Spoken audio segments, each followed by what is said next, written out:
आप सभी लोगों का जेके एकेडमी 563 में स्वागत है। आज हम हिंदी व्याकरण के अंतर्गत क्रिया को कवर करेंगे। पिछले भाग में हमने सर्वनाम को कवर किया था। यह हमारा 7वां भाग है। आप सभी लोग इसको 2 से 3 बार ज़रूर देखिए, क्योंकि जो आने वाला पेट जो UPSSC के अंदर पेट, UPSI, फॉरेस्ट गार्ड एग्ज़ाम जो भी आने वाले हैं उस सब में इससे जो है एक क्वेश्चन अक्सर 1 से 2 क्वेश्चन पूछा जाता है। हिंदी व्याकरण का ये बहुत इम्पोर्टेंट चैप्टर है। आप सभी लोग इसको 2 बार ज़रूर देखिए। आप सभी लोग इस चैनल को लाइक करिए, सब्सक्राइब करिए, शेयर करिए, ताकि मेरा जो भी वीडियो अपलोड हो उसका आपको नोटिफिकेशन मिल सके, आप और इस चैनल का लाभ उठा सकें। और ज़्यादा से ज़्यादा शेयर करिए ताकि नए स्टूडेंट को इसका लाभ मिल सके। आइए चलिए हम शुरू करते हैं।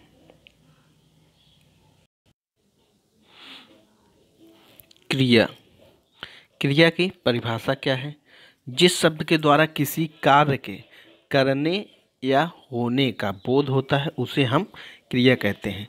जैसे पढ़ना, खाना, पीना, जाना, ये सब हमारा जो है क्रिया है, क्योंकि इसमें किसी भी कार्य को करने या होने का बोध होता है। क्रिया का अर्थ होता है करना। प्रत्येक भाषा में वाक्य में क्रिया का बहुत महत्व होता है। प्रत्येक वाक्य में क्रिया से ही पूरा जो है होता है। क्रिया जो है किसी कार्य के करने या होने को दर्शाता है। क्रिया करने वाला जो है कर्ता जो है कहलाता है। जो कार्य जो है वो करता है वो उसको हम कर्ता कहते हैं। एग्जाम्पल ले लेते हैं। जैसे अली पुस्तक पढ़ रहा है, बाहर बारिश हो रही है, बाजार में बम फटा, बच्चा पलंग से गिर गया। इस समय प्रयुक्त वाक्यों में जैसे अली पुस्तक पढ़ रहा है, अली बच्चा जो है करता है, अली और बच्चा जो है करता है। बच्चा पलंग से गिर गया, यह करता उनके द्वारा जो कार्य किया जाता है या किया गया है वह जो है क्रिया होता है। जैसे अली क्या है? पुस्तक पढ़ रहा है। क्या पढ़ रहा है? अली क्या कर रहा है? पुस्तक पढ़ रहा है, पढ़ रहा है, यह जो है क्रिया है। उसके बाद बच्चा पलंग से गिर गया। गिर गया क्या है? वो क्रिया है। क्या हुआ? बच्चा पलंग से क्या हुआ? गिर गया। अन्य 2 वाक्यों में क्रिया की नहीं की गई। अन्य 2 वाक्यों में क्रिया की नहीं की गई बल्कि स्वयं हुई है, जो है कर्ता के द्वारा नहीं हुआ है। अली जो है करता है, पुस्तक पढ़ता है। अली क्या पढ़ता है? पुस्तक पढ़ता है। जिसे बच्चा पलंग से गिरा, बच्चा इसमें जो है 2 करता है। इसमें जो है बाहर बारिश हो रही है, बाजार में बम फटा, इसमें जो है इसमें कोई कर्ता प्रधान जो है नहीं है, इसमें कोई कर्ता नहीं है इसमें जो है। अब आ जाते हैं क्रिया के भेद। संरचना या प्रयोग के आधार पर क्रिया के भेद हम बताते हैं। संरचना या प्रयोग के आधार पर क्रिया के भेद जो है, पहला है संयुक्त क्रिया, दूसरा है नाम धातु क्रिया, तीसरा है प्रेरणार्थक क्रिया, चौथा है पूर्वकालिक क्रिया, पांचवा है मूल क्रिया, छठा है नामिक क्रिया, सातवां है समस्त क्रिया, आठवां जो है सामान्य क्रिया, नौवां जो है सहायक क्रिया, 10वां जो है सजाती क्रिया, 11वां जो है विधि क्रिया। हम जो है एक एक को अच्छे से कवर करते हैं। पहला है संयुक्त क्रिया। जो क्रिया 2 या 2 से अधिक धातुओं के मेल से बनती है उसे हम संयुक्त क्रिया कहते हैं। इसको दूसरे शब्द में कह सकते हैं, 2 या 2 से अधिक क्रिया मिलकर जब किसी एक पूर्ण क्रिया का बोध कराती है तो उन्हें संयुक्त क्रिया जो है कहा जाता है। 2 या 2 से अधिक क्रियाओं से मिलकर जो शब्द बनते हैं उसे जो है संयुक्त क्रिया कहते हैं। जैसे बच्चा विद्यालय से लौट आया, किशोर रोने लगा, वह घर पहुंच गया। उपयुक्त वाक्यों में एक से अधिक क्रिया है, एक से अधिक क्रिया। जैसे लौट आया, रोने लगा, पहुंच गया, यहाँ ये सभी क्रियाएं मिलकर एक ही कार्य पूर्ण कर रही हैं, अतः ये जो संयुक्त क्रिया है। संयुक्त क्रिया के भी भेद होते हैं। अर्थ के अनुसार संयुक्त क्रिया के 11 भेद होते हैं। पहला है आरंभ बोधक। जिस संयुक्त क्रिया से क्रिया के आरंभ होने का बोध होता है उसे हम आरंभ बोधक क्रिया कहते हैं। जैसे वह पढ़ने लगा, पानी बरसने लगा, राम खेलने लगा, ये जो है आरंभ बोधक क्रिया है। समाप्ति बोधक।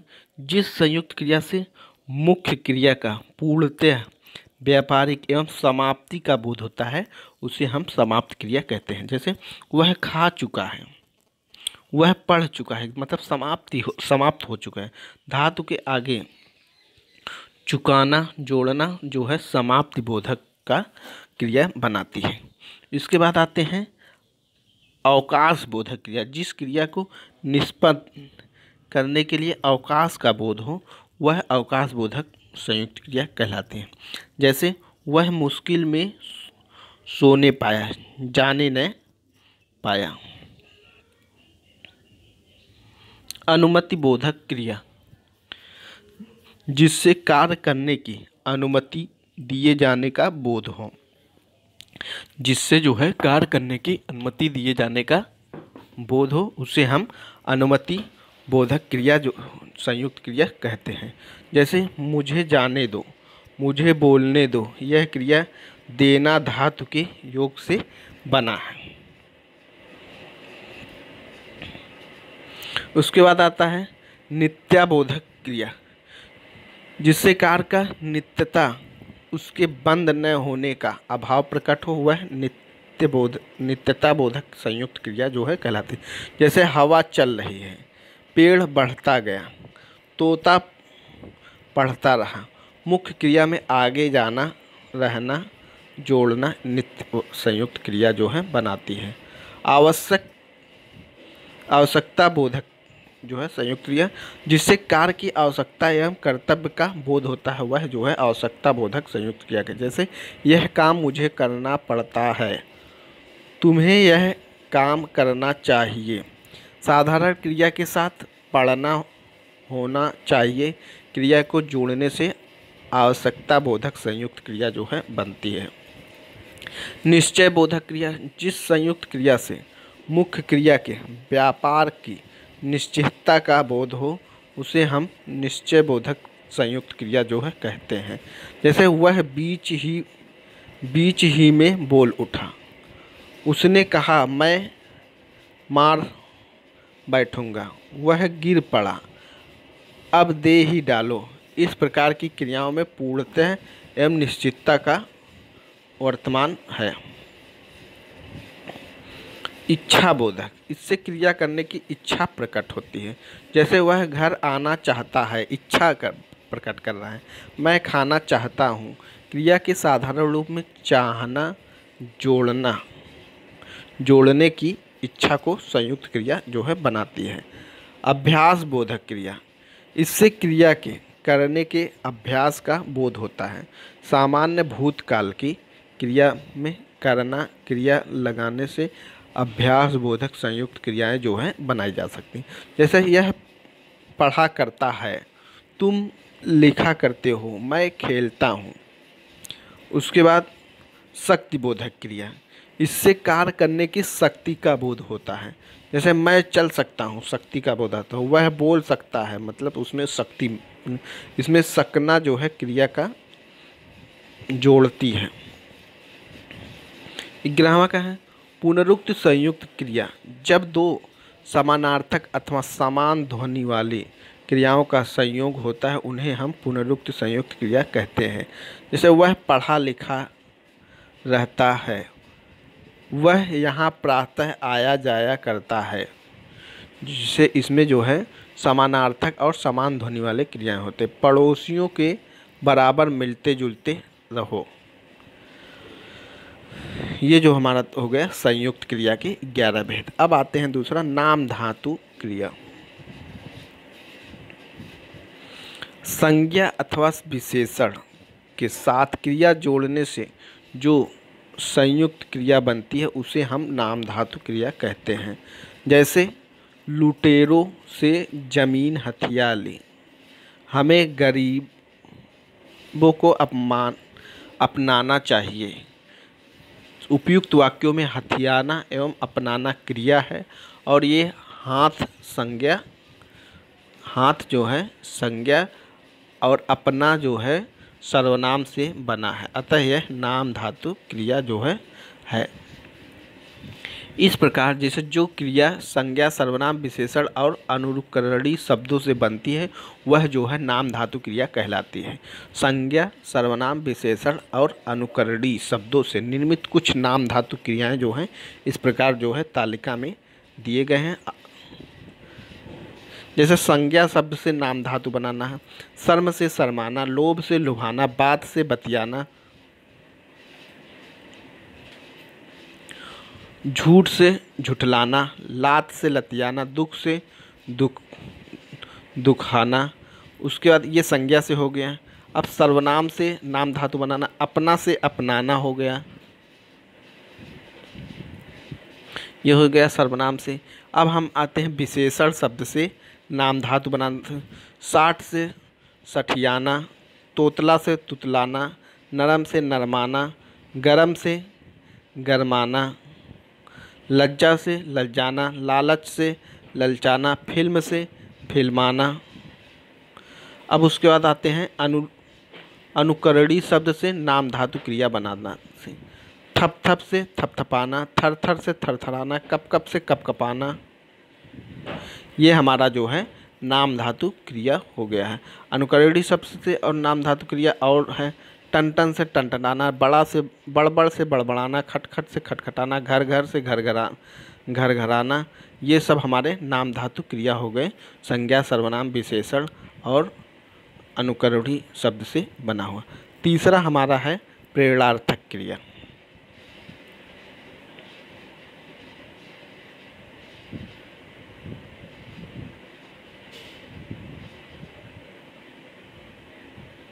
जब कर्ता किसी कार्य को स्वयं न करके किसी दूसरे को कार्य करने की प्रेरणा दे तो उसे क्रिया को प्रेरणार्थक क्रिया करते हैं। जैसे कोई काम किसी को कहा गया वह स्वयं न करके किसी दूसरे से करवा रहा है तो उसे हम प्रेरणार्थक क्रिया कहते हैं। काटना से कटवाना, मतलब हम कह रहे हैं कि तुम काटो तो वो कटवा रहा है। करना से कराना। यह अन्य उदाहरण इस प्रकार जैसे मालिक नौकर से कार साफ कराता है, मालिक स्वयं नहीं कर रहा, वह किसी से साफ करा रहा है। अध्यापिका छात्रा से पाठ जो है पढ़वाती हैं। प्रेरणार्थक क्रिया में दो कर्ता होते हैं, प्रेरक कर्ता प्रेरणा देने वाला जैसे मालिक और अध्यापिका, प्रेरित कर्ता प्रेरित होने वाला अर्थात जिसे प्रेरणा दी जा रही है जैसे नौकर और छात्र, इसमें जो है दो कर्ता होते हैं। जैसे प्रेरणार्थक क्रिया के रूप क्या उनसे कहें, प्रेरणार्थक क्रिया के दो रूप होते हैं, प्रथम प्रेरणार्थक क्रिया, द्वितीय प्रेरणार्थक क्रिया।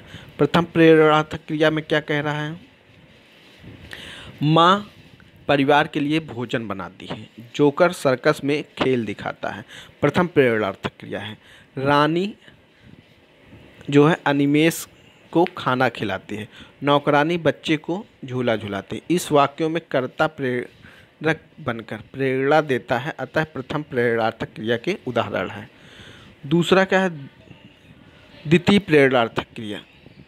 इसमें क्या है, माँ पुत्री से भोजन बनवाती। द्वितीय में माँ स्वयं नहीं कर रही, वो पुत्री से भोजन बनवाती। जोकर सर्कस में हाथी से कसरत करतब जो है करवाता है। रानी जो है राधा से अनिमेष को खाना खिलवाती है। माँ नौकरानी से बच्चों को झूला झुलवाती है। ये स्वयं नहीं करके दूसरे से कर रहे हैं। इस वाक्य में कर्ता स्वयं कार्य न करके किसी दूसरे को कार्य करने की प्रेरणा दे रहा है और दूसरे के से कार्य करवा रहा है, अतः यह द्वितीय प्रेरणार्थक क्रिया है। प्रथम प्रेरणार्थक और द्वितीय प्रेरणार्थक दोनों में क्रियाएं एक ही होती हैं, परंतु उनको करने अथवा करवाने वाले कर्ता जो है अलग अलग होते हैं। प्रथम प्रेरणार्थक क्रिया प्रत्यक्ष होता है, द्वितीय जो है प्रत्यक्ष न होकर अप्रत्यक्ष जो है होता है। अब हम आते हैं चौथे पे, पूर्वकालिक क्रिया। जिस वाक्य में मुख्य क्रिया से पहले यदि कोई क्रिया हो जाए तो उसे पूर्णकालिक क्रिया कहते हैं। दूसरे शब्दों में जब कर्ता एवं एक क्रिया समाप्त कर उसी क्षण दूसरी क्रिया में प्रवृत्त होता है तो यह पहली क्रिया पूर्णकालिक क्रिया कहलाती है। जैसे पुजारी ने नहाकर पूजा की, राखी ने घर पहुंचकर फोन किया। उपयुक्त वाक्यों में पूजा की, फोन किया मुख्य क्रिया है जिससे पहले नहाकर और पहुंचकर क्रिया हुई है, अतः यह पूर्णकालिक क्रिया है। पांचवा जो हमारा है मूल क्रिया, जो क्रिया एक ही धातु से बनी हो न तो किसी अन्य धातु से व्युत्पन्न हुई हो तथा न ही एकाधिकार धातुओं को योग से बनी हो, उसे हम मूल क्रिया जो है कहते हैं। जैसे चलना, पढ़ना, लिखना, आना, बैठना, रोना आदि ऐसे क्रिया जो है। वाक्यों क्यों हम इसका देखते हैं। उसने पत्र लिखा, रमेश जो है आया, यह जो है हमारा जो है मूल क्रिया जो है कहलाती है। छठा जो है नामिक क्रिया, संज्ञा और विशेषण आदि शब्दों के आगे क्रिया लगाने से बनी क्रिया को हम नामिक क्रिया कहते हैं। जैसे दिखाई देना, दाखिल होना, सुनाई पड़ना आदि क्रिया रूपों में देना, होना, पढ़ना आदि जो है क्रिया कर है। इसे जो है मिश्र क्रिया भी कहा जाता है। समस्त क्रिया, जो क्रिया दो धातुओं के योग से संपन्न हो तथा जिनमें दोनों धातुओं का अर्थ बना रहे, उसे हम समस्त जो है क्रिया जो है कहते हैं।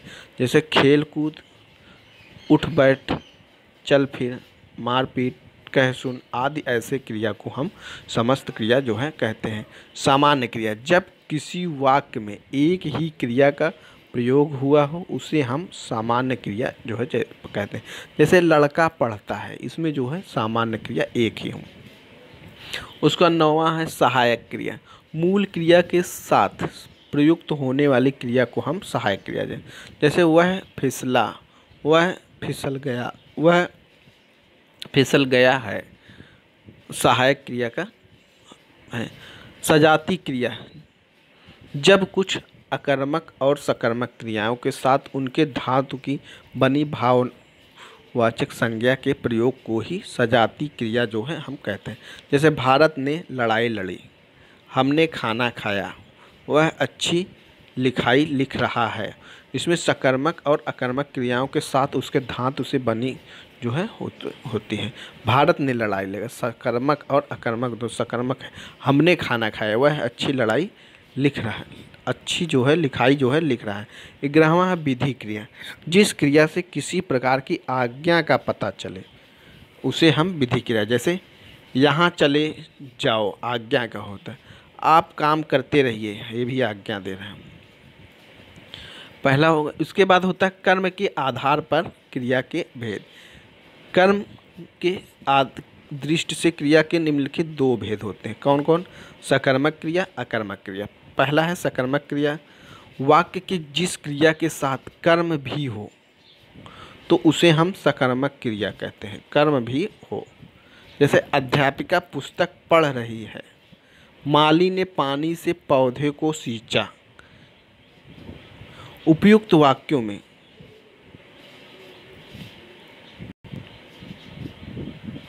उपयुक्त वाक्य में पुस्तक, पानी और पौधे शब्द कर्म है। पुस्तक, पानी और पौधे कर्म है क्योंकि कर्ता अध्यापिका और माली का सीधे फल इन्हीं पर पड़ रहा है। सकर्मक क्रिया के कुछ भेद होते हैं, दो भेद हैं। एक कर्मक क्रिया, द्विकर्मक क्रिया। एक कर्मक में क्या है?